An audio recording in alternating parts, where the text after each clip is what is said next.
सो hey guys, कैसे हैं आप लोग। तो आज हम लोग पॉलिनॉमियल चैप्टर पढ़ेंगे, ठीक है।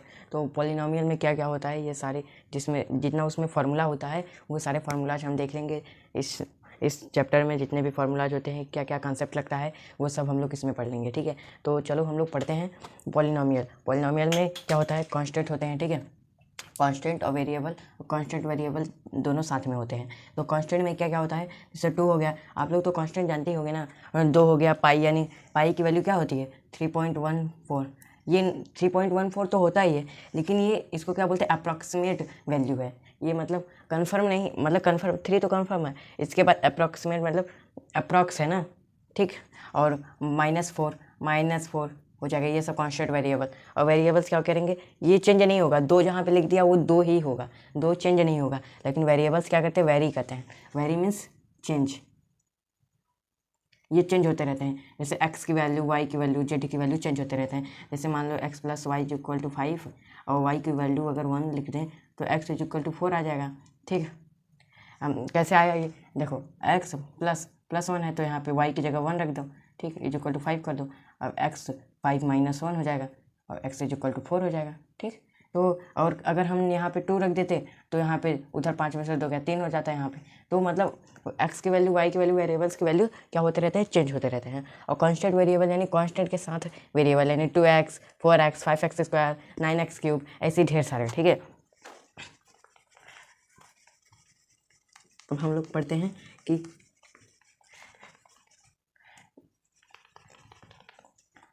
डिग्री और टर्म्स के हिसाब से पॉलिनॉमियल को बांटा गया है, ठीक। तो on the basis of degree, और डिग्री यानी क्या होता है, जो x या फिर y या फिर z, यानी जो वेरिएबल्स के ऊपर ये यहाँ पे जो लिखा रहता है ना, यही डिग्री होता है। यहाँ पे 0 भी लिख सकता है, 1 यहाँ पे 0 भी लिख सकता है, 1 भी लिख सकता है, 2 भी लिख सकता है, 4 भी लिख सकता है, बहुत सारे, ठीक। तो ये डिग्री हुआ, ठीक। ये यार हम लोग टर्म्स के हिसाब से मान रहे हैं। टर्म्स, डिग्री अभी बाद में पढ़ते हैं, ठीक है। टर्म्स यानी जैसे 2x, ये एक टर्म हुआ, मतलब एक है ना, बस एक ही है, इसीलिए एक टर्म। और जैसे 4x + 9, ये क्या हुआ, एक टर्म 2 टर्म। ये कितने टर्म है, इसमें 2 टर्म है। और जैसे 9x² + 5x + 9, इसमें कितने टर्म है, आप ही गिनो और कमेंट में बताओ, ठीक है। पॉज करो पहले, ठीक है, बता दिए। ये क्या होता है, एक टर्म प्लस के बाद 2 टर्म और एक 3 टर्म, ठीक। ये हो गया 3 टर्म हो गए इसमें। तो ऐसे ही हम लोग टर्म बताते हैं। तो मोनोमियल यानी मोनो यानी एक टर्म, क्या, मोनो यानी मोनो याद कर लो, मोनो यानी एक टर्म। बाई यानी 2 टर्म। ट्राई यानी ट्राइंगल होता है, 3 कोने होते हैं, इसे इसमें ट्राई यानी 3 टर्म होते हैं। तो देखते हैं मोनोमियल में, मोनो यानी ओनली 2x लिख दो, 9 लिख दो, ये सब मोनो यानी 1, ठीक। मोनोमियल। बाइनोमियल यानी 2x + 9, ये क्या हुआ, बाइनोमियल। बाई यानी 1 टर्म 2 टर्म, ठीक। और ट्राइनोमियल में 2x² + 5x + 9, देख रहे हो इसमें कितने टर्म है, बताओ आप लोग। ट्राई यानी 3 टर्म, ठीक। अगर आपको बोल दे कि इसमें x का डिग्री क्या है, तो x की डिग्री यहाँ पे 2 है, यहाँ पे क्या होगा, 1 होगा, ठीक। ये हमने देख लिया। अब हम लोग देखते हैं कि टर्म्स के हिसाब से ये देखा, अब हम लोग डिग्री के हिसाब से देखते हैं। डिग्री के हिसाब से इसको बांटा गया है linear polynomial, quadratic, cubic, by quadratic, या फिर इसको बाई क्वाड्रेटिक बोलते हैं, ठीक है। लीनियर पॉलिनॉमियल, लीनियर, ठीक। इसको मैं बता रहा हूँ कैसे याद करेंगे। लीनियर यानी ओनली 1, लीनियर लाइन यानी ओनली एक ही लाइन है, ठीक। तो लीनियर में बस क्या हाईएस्ट वैल्यू क्या होगी, x की 1 होगी, क्या होगी, 1 होगी।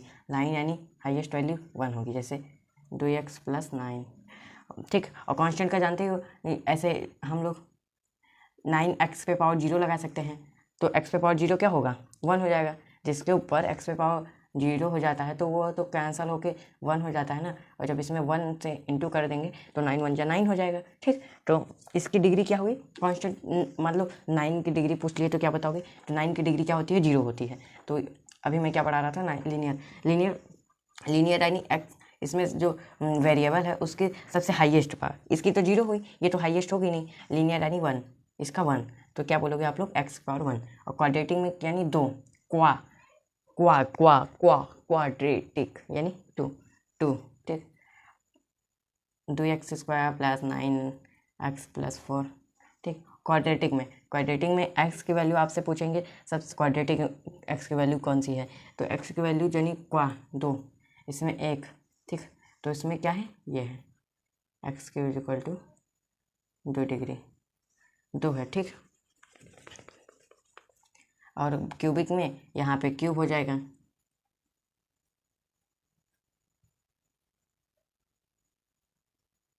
ठीक, क्यूबिक में ये 3 हुआ, इसमें दो नहीं बताना है, अगर पूछेगा कि इसमें हाईएस्ट कौन सा है तो ये 3, और 3 क्या है, क्यूबिक में आता है, और बाई क्वाड्रेटिक में 4 हो जाएगा, ठीक। तो ऐसे ही हम लोग टर्म्स के हिसाब से और डिग्री के हिसाब से इसको नापते हैं, मतलब बताते हैं, ठीक। और इसमें अल्फ़ा प्लस बीटा है, मान लो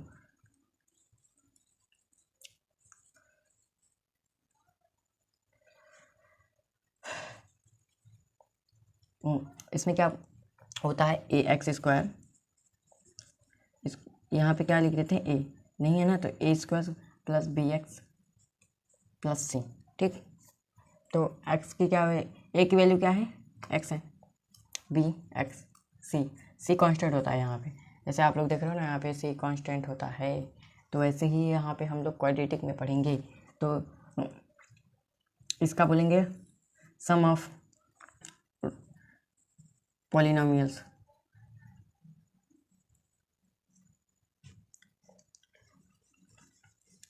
सम of roots is equal to alpha plus beta, ठीक है, इसको ये लिखते हैं alpha plus beta is equal to minus B upon A, ठीक।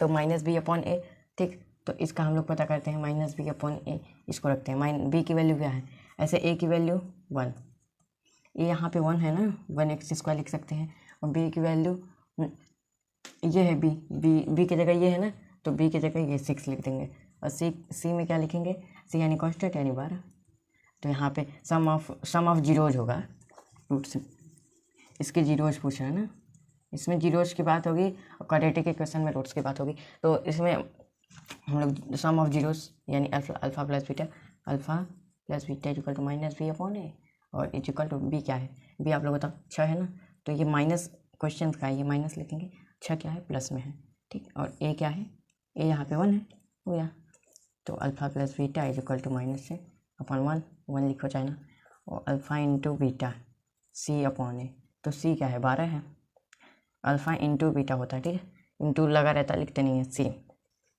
तो सी क्या है, 12 है, ये 1 है, तो अल्फ़ा इंटू बीटा ये हुआ। आप अगर कभी कभी रिलेशन पूछता है ना, तो सबसे अच्छा खतरनाक तरीका देखो, इसको ऐसे तोड़ो जिन, जैसे बोलते हैं ना 6 दूनी 12, फिर ऐसे करो, ऐसा नहीं करना है हमें, मतलब मिडिल टर्म स्प्लिटिंग में इसको नहीं करना है, सबसे रिलेशनशिप ऐसे जैसे निकालिए ना, alpha plus beta is equal to -6 हो गया, अल्फ़ा इंटू बीटा 12 हो गया, रिलेशनशिप के लिए जब पूछता है तब, रिलेशनशिप कैसे हम लोग प्रूव करेंगे, सबसे पहले अल्फ़ा प्लस बीटा -6 दिया हुआ है, तो